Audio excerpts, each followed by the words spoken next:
Okay, so good afternoon everyone. Today's topic is about clear and effective writing. So personally, clear and effective writing, the phrase sounds redundant because in my own humble opinion, clear writing leads to effective one. Okay? So let's talk about what makes a clear and effective write-up or writing. But first, let's start with this quotation. A professional writer is an amateur who didn't quit. So in other words, writing is a skill. We can change it, we can hone it, we can improve it, and definitely we can develop our writing skill. So for you to become an effective writing, nothing's holding you from trying and writing over and over again. Okay? So let's not forget that writing is a process. And just like any other process, it means there are steps, there are methods, there are processes involved in order to generate a finished piece of writing. Okay? So it doesn't happen in a snap. It doesn't happen overnight. It takes patience, perseverance, and probably persistence in order to be a good writing. Now, in order to be a good writer, let's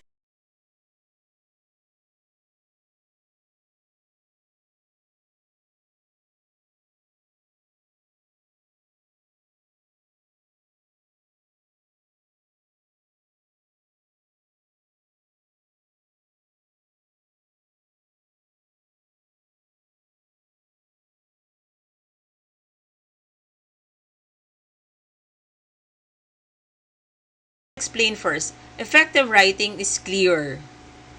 Clear. So when we say clear, it is organized. And when it is organized, it leads to progression of understanding on the part of the reader. So readers can follow along what the writer is saying, and the progression is easy to understand. So how do we make your writing or a write-up clear? It should be precise, okay? And it should be exact in terms of words used. The challenge here is to use the most appropriate words, and in order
writing.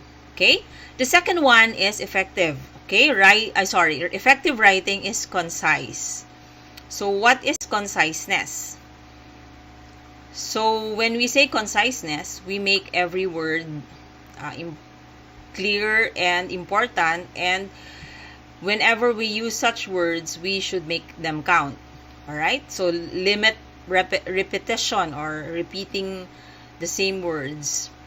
We should not use excessive words, and we should always use active verbs rather than passive.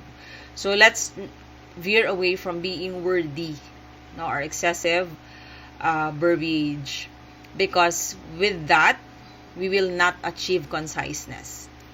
So what should we remember when we are trying to be concise? That the information should be specific, not general.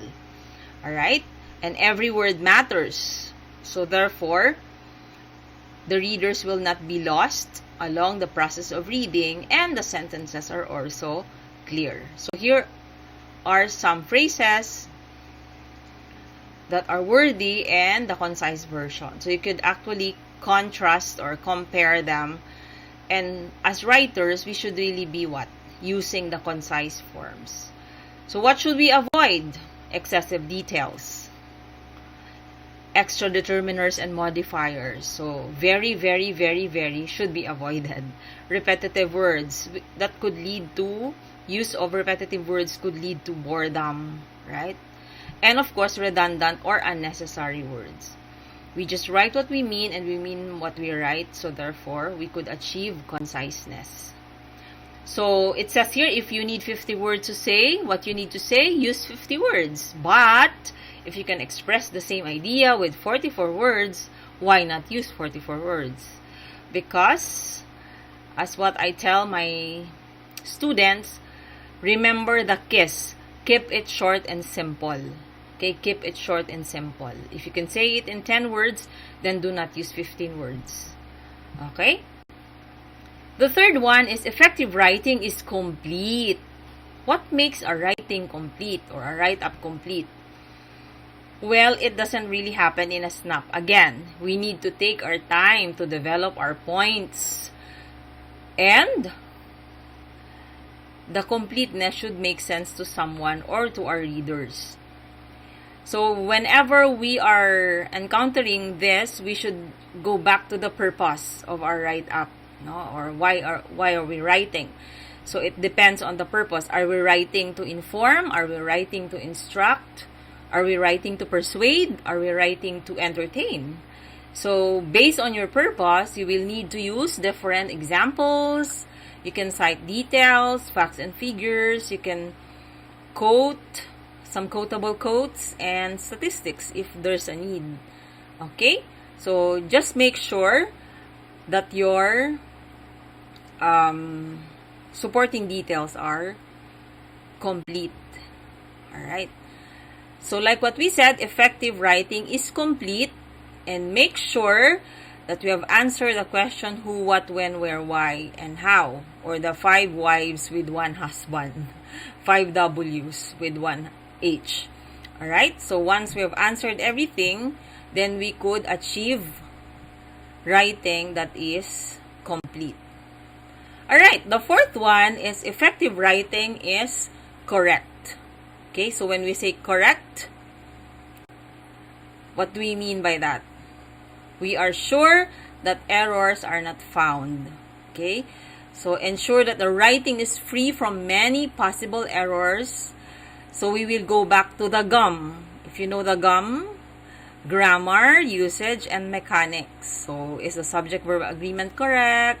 Are we using the right terms? Are the mechanics okay?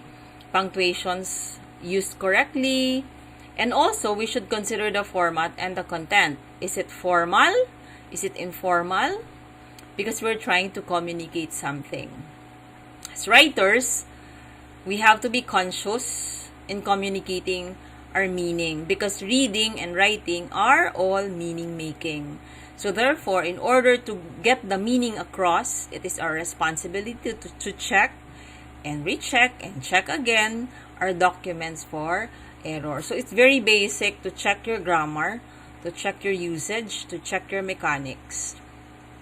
Alright? So what should we be conscious of? Subject-verb agreement, very basic. Pronoun reference agreement. Okay? Comma splices. We should avoid run-ons and we should avoid fragments. So as we know, run-ons are sometimes called few sentences. Too many ideas in one sentence. And fragments are incomplete. Okay, incomplete ones.